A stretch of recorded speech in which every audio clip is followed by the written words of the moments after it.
Hello, this is Michael Justin Lee, the president of the Ivy Dream. Thank you for joining us for another episode in our series of talks with students at the elite universities. Today, we are very, very happy to be joined by Ali, a first year student at Yale from Turkey. Ali, welcome. Hi. Ali, we would like to inform our listeners about your academic background. May we spend some time talking about your high school education? Yes, of course. Where did you obtain your secondary school education? For the first 2 years of high school, I was in Turkey at coach school. And for my last 2 years, I was at a Swiss boarding school called Institut Rosey. Ah, what a wonderful school. Ali, when did you decide that you wanted to go to university in the United States and specifically to attend an Ivy League school? I definitely heard of the quality of education at Ivy League institutions, and especially Yale. And nearing my junior year, I started having thoughts about applying, and I consulted my counselors at Rosey and also outside. And we decided that it was the best decision for me to apply to Yale. That's wonderful. Did you consider attending universities outside the United States? I did, yes. How did you then ultimately decide that United States was perfect for you? I chose the United States primarily because of the abundance of career opportunities. And also, I wanted to double major, which I thought the US was a great place to do alongside politics and economics. And that's why I thought the United States was a great destination. Oh, that's wonderful. In your school, when did they start turning students' attention towards taking the SAT? So, at no point was the SAT, at least in my school, encouraged as an obligation. It was sort of considered as an option for students to stand out. And many of my peers did start studying for the SATs beginning their sophomore year, I think, but primarily most people started focusing on it their junior year. I see. Did you yourself focus on it? Junior year would have been your first year at your high school, wasn't it? Yes. Did you spend a lot of time preparing in junior year for it? Yes, I did. Let's turn to the Common App. What do you think you wrote in your Common App essay that particularly distinguished you, which clearly you must have in order to have been accepted by Yale? In my Common App essay, I definitely did work a lot to make my application unique to me and play to my own strengths.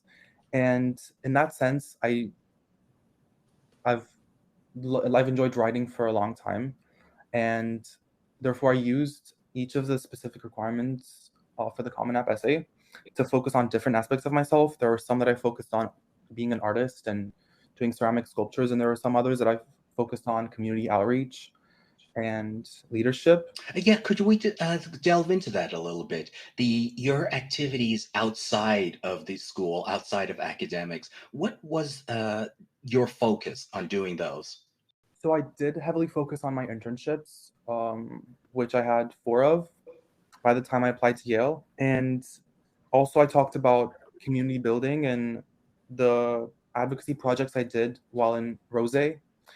During my time at Rosey, I campaigned. I did a student campaign, which advocated for the creation of more resources for the student body, including like sanitation, period products, and such resources, and also sex education on campus. And I helped negotiate with the administration to bring new period product dispensers to campus, while also kind of bringing in new forms of sex education that improved upon the previous curricula. That's very fascinating, very enterprising of you. Did your counselors assist you in your various extracurricular activities, or are they all of your own initiative? Um, in the activities themselves, no, I wouldn't say so. They were all my activities, but they helped me kind of frame them and draw out my strengths through them. Ali, was it common at Le Rosey for students to engage in such extracurricular activities? Extracurricular activities in general, I definitely say that Rosey was very strong in promoting students to pursue extracurricular interests. It definitely was a trend in my school. I see. What did you write on Yale's school-specific essays? What was your general focus in answering them? The Beinecke, which is a rare book and manuscript library at Yale, which I thought was fascinating. And for my Why Yale essay, I wrote about the Beinecke's fire system. So basically at the Beinecke, to give a very rough outline, There's a system that very, very heavily protects the rare manuscripts and books from fire hazard. And I thought that that kind of was a testament to how they valued intellectual diversity and free expression on campus. Oh, that is very enterprising of you to even known of such a thing in your application. Was applying to Yale specifically very popular, very common among your classmates? I'm not sure for regular decision, but for early action, I wouldn't say it was that popular. Oh, was not. You did apply early action, therefore. I did, yes. Yes. Okay. How did you handle letters of recommendation, or and you specifically, but in general, students from Le Rosey? I don't think for letters of recommendation, La Rosey students did anything that was vastly different from what's usually done. We did start collecting letters of recommendation from teachers um, in the second term of our junior year. That was where we first started speaking to teachers. I'm not sure how outside recommendations worked out. There may have been some people who got other letters from like other sources and connections, but for me, that was not the case. I spoke with my teachers to develop the best application that I could, and I contacted them. Mhm. Okay. You were required to submit a resume. Was that difficult for someone of your age? We were not required to submit a resume specifically, but we were required to list our extracurricular activities. Um, I definitely say that it's quite difficult to have a comprehensive resume, but I do think it kind of helps students reflect on themselves and the type of application that they want to construct. Mhm. Ali, you clearly had excellent guidance when you were in school. Can you think of anything that could have been done differently by your school or by yourself that would have been even better in terms of your application process? Made it smoother, made it even more outstanding. There were definitely certain weaknesses, as in any school, like as in every school that my school had. What I had differently was that I kind of made the effort to develop connections and relationships with my own advisors, and I Mm. did contact them often. There were students who did not, which I think set them back. In the end, the resources were there to be used, but not everyone did use them equally. So I definitely say that kind of encouraging students to make better use of those resources could have been like another step that the school could take. Now, Ali, now that you're in the United States, in the American education system, having come from a non American education system, how do you feel the transition has been for you? So the transition to academics in America has been quite challenging for me in some ways. In the US, especially, there's a lot of discourse about grade inflation and whether grading is fair in all courses. Sometimes some majors have different grading practices than others. For example, STEM versus humanities, which I definitely have adjusted to in my first semester. I definitely say that I've used Yale's resources quite often in that sense, and I do think Yale's a pretty good school to Oh, actually. without question, it is. Ali, are you still intent on majoring in what you mentioned earlier, economics, political science, and art? So at Yale, there's a specific major called ethics, politics, and economics. And yes, I'm thinking of double majoring in like we call it EP&E here, EP&E and art. Mhm. Ali, may I ask, to the extent that you know, what do you intend to do upon graduation, career-wise, academic-wise, any-wise? In that sense, I'm still undecided, I would say. I do think I have to have a bit more career experience to conclusively decide which industry I want to go to. I presume you would have addressed areas that interest you initially when you were applying. Did you write on any of that in your applications? Yes, I did. Yeah. May I ask what those were at that time? I realize that you may have, you are uncertain. Of course, you're a first year student. So my personal profile kind of combined politics with arts. So in my application, I talked about how during my internships, I worked at communications and political communications, both for NGOs and political parties. I did graphic design in order to create advocacy posters, multimedia, which I also did in my school, by the way. But I focused on those two internships for which I combined arts and politics. And also in my school, I also worked on creating kind of informative resources for my school community to benefit from. Ali, may I turn to non-academics? How has been settling in socially at Yale?